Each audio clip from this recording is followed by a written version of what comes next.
महायुतीच्या समन्वय समितीच्या बैठकीमध्ये विधान परिषदेच्या जागेवर एकमत नाही।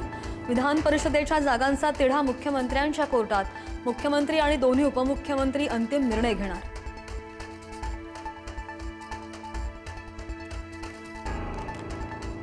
विधान परिषदेसाठी नाशिकमध्ये महायुतीतच रंगणार काटेकी टक्कर।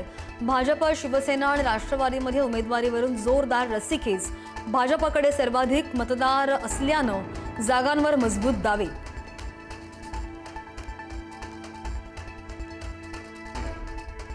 ऑपरेशन टायगर अजूनही ऍक्टिव्ह मोडमध्ये असल्याची चर्चा। योग्य वेळी ऑपरेशन टायगर होणार। शिवसेनेमधील विश्वसनीय सूत्रांची माहिती। तर 24 तासात ठाकरे सेनेच्या 3 खासदारांनी शिवसेनेच्या मंत्र्यांची घेतली भेट।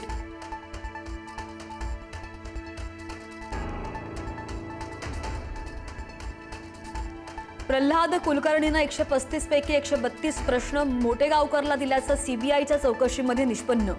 मोटेगावकरकडे रसायनशास्त्राच्या 132 प्रश्नांची पीडीएफ, परीक्षेचे 4 पैकी 3 संच कुलकर्णीकडे भाषांतरासाठी दिलेले होते।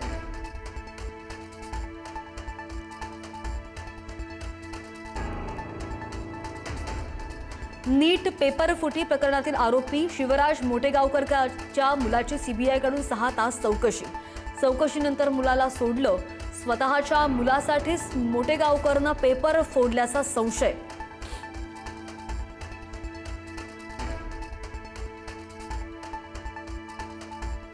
नाशिकमधील नामांकित क्लासेस आणि शिक्षण संस्था सीबीआयच्या रडारवर।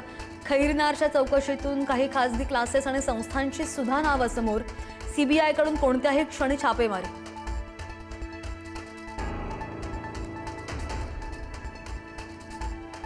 नीटचा गेस्ट पेपरच होता परीक्षेचा खरा पेपर। गेस्ट पेपरच्या नावाखाली नीट परीक्षेचे खरे प्रश्न विद्यार्थ्यांना पुरवण्यात आले। विद्यार्थ्यांमध्ये 60 पानांची पीडीएफ फाईल केली होती फॉरवर्ड।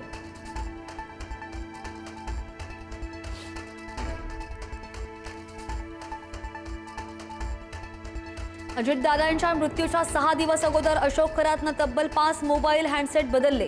अंजली दमानी यांचा आरोप। तपास यंत्रणांच्या सर्व्हिलन्सची भीती असल्यानंच खरातनं संशयास्पद हालचाली केल्याचा आरोप।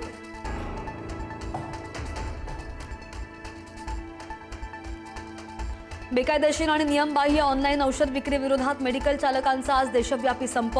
देशभरातील सुमारे 12 लाख औषध दुकानदार संपामध्ये सहभागी होणार।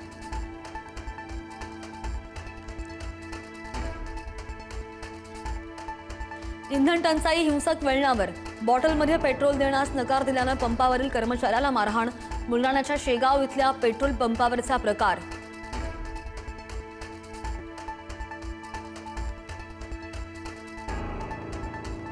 राज्यामध्ये महिनाभर पुरेल इतका इंधन साठा। मंत्री भुजबळ यांची माहिती। पंपांवर इंधनाचा पुरवठा पोहोचण्यास वेळ लागतोय, मात्र पेट्रोल डिझेल मिळतच नाही अशी तक्रार अजूनही नाही। भुजबळांकडून स्पष्ट।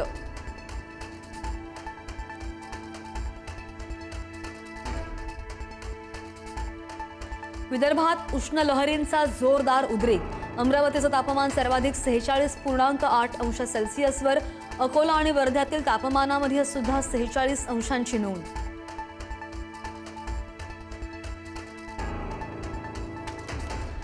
राज्यामध्ये वाढत्या उन्हामुळे अनेक भागांमध्ये पाणी टंचाई।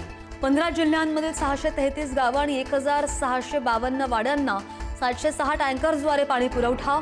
उन्हाचा कडाका असाच कायम राहिल्यास पाणी टंचाई वाढण्याची शक्यता।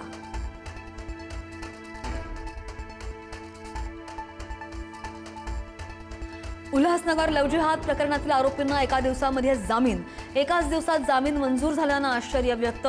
खोटं नाव सांगून आरोपीनं हिंदू मुलीशी लग्न केलं होतं।